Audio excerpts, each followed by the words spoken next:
कन्हैया जी ने अभी थोड़ी देर पहले ये मेंशन किया कि लगभग तय है कि भारतीय जनता पार्टी की ओर से मुख्यमंत्री कौन बनेगा, तो बता दीजिए कन्हैया जी। सम्राट चौधरी। 100%। 100% सम्राट चौधरी, हमारे पास जो इंफॉर्मेशन है। और ये भी इंफॉर्मेशन है कि बीजेपी के जो मिनिस्टर्स हैं जितना, उनको पोर्टफोलियो मिलेगा जेडीयू का, और जो जेडीयू के पास जो पोर्टफोलियो है वो मिल जाएगा भाजपा को। एक अभी ये भी है कि एक डिप्टी सीएम बनेंगे निशांत, हो सकता है 2 बन जाए जेडीयू के, लेकिन डिप्टी सीएम दोनों जेडीयू के ही होंगे। और जो हमारे पास इंफॉर्मेशन। स्पीकर पर अभी बातचीत तो कर रहे हैं। स्पीकर पर नरेंद्र नारायण यादव का भी नाम चल रहा है, दामोदर राउत का भी नाम है, महेश्वर हजारी का भी नाम है। देखिए क्या होता है, लेकिन जेडीयू का ही बनेगा। अच्छा ठीक। पंकज जी, आपके पास मुख्यमंत्री के नाम की सूचनाओं में कोई इजाफा इस खबर पर?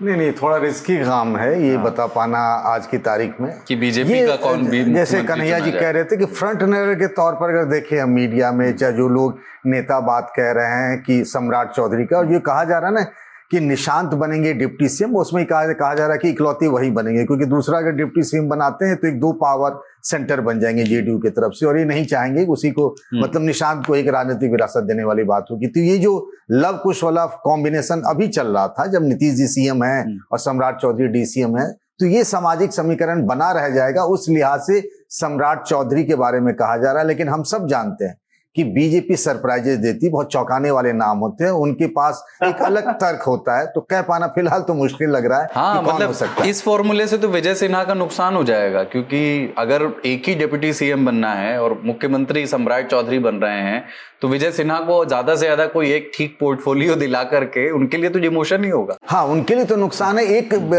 बात ये कही जा रही है जेडीयू के खेमे से कि चूंकि एक निशांत हो सकते हैं, कुछ नेताओं की ये रायशुमारी है, चूंकि बैठक के बाद पता चल पाएगा कि भाई एक जो भूमियारों के बारे में कहा जाता है, जो सामान्य कैटेगरी, जनरल कैटेगरी के, कि भूमियार भी एक सपोर्ट बेच रहे हैं जेडीयू के, तो उसकी तरफ से एक किसी नेता को डिप्टी सीएम बनाया जा सकता है, तो उस लिहाज से हो सकता है, लेकिन नुकसान तो विजय सिन्हा का है ही हर हाल में। संतोष जी, आप कुछ प्रिडिक्ट करना, मैं तो प्रिडिक्ट शब्द इस्तेमाल कर रहा हूँ, प्रिडिक्ट करना चाहेंगे? मैं भाई लोगों के साथ हूँ, देखिए मैं थोड़ा सा उसको एनालाइज कर देता हूँ। और इसलिए एनालाइज करता हूँ, देखिए सुशील मोदी को जो हटाया गया था, तो किसको बनाया गया था? उन्हीं के जाति समूह से, वैश्य समाज से तारकिशोर प्रसाद को बनाया गया, और दूसरा उन्होंने रेणु देगोनिया को बनाया था। तो लव कुश कॉम्बिनेशन को डिस्टर्ब नहीं किया जाएगा। और दोनों फॉरगेट कि नीतीश कुमार ने भी रिजाइन नहीं किया है, वो राज्यसभा जा रहे हैं। राज्यसभा में सेलेक्ट होने के जब तक वो ओथ नहीं लेते हैं, राज्यसभा सदस्य नहीं बनेंगे। उन्होंने बीजेपी से पावर ट्रांसफर का कंप्लीट प्लान मांगा है कि who is going to be your chief minister. जो 90 से त्रिवेणी संघ की पॉलिटिक्स की धारा चल रही थी, यादव, कोयरी, कुर्मी, 3 ओबीसी के डोमिनेंट जो इनके पास सत्ता रही, थोड़ा सा अगर ब्रीफ इंटरैक्शन को छोड़ करके जीतन राम मांझी को, तो नीतीश कुमार चाहेंगे कि वो लव कुश कॉम्बिनेशन जो बरकरार था, वो कॉम्बिनेशन बरकरार रहे। अगर इस थ्योरी, ये कन्वेंशनल लॉजिक है, ये थ्योरी है, तब ऑफकोर्स सम्राट चौधरी।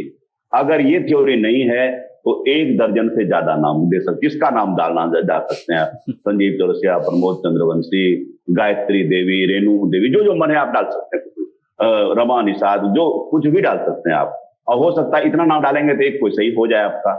तो लेकिन ये उत्तर प्रदेश, ये जो है ना, उत्तर प्रदेश बिहार एक डिफरेंट राज्य है, और ये मध्य प्रदेश नहीं है। यहाँ आपको एक स्ट्रॉन्ग चीफ मिनिस्टर चाहिए। 5 वर्ष तो आप राज कर लेंगे, लेकिन उसके बाद क्या?